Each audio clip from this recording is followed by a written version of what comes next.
kasi uuwi na sa apartment. Andito kasi ako ngayon sa bahay ng isa kong anak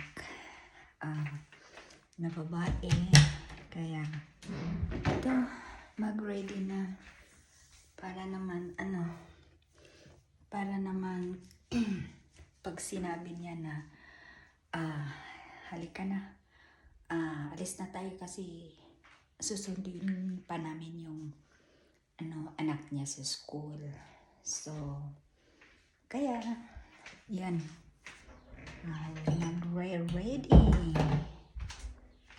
I-check ko muna yung sa labas, yung kasi naglalaba kasi ako kahapon, guys. So ito yung mga nilabahan ko. See, hindi pa natuyo kasi medyo naman, may araw naman, pero minsan tuyo na pala, kaya siya na lang ang bahalang fold nito mamaya kasi uwi na ako. Nagstay ako dito kahapon ng umaga, sinundo niya ako. Ngayon natutulog lang ako dito overnight.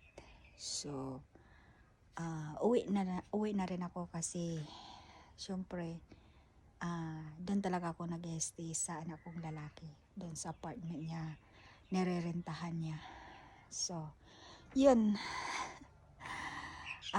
balik ako dito mga next week.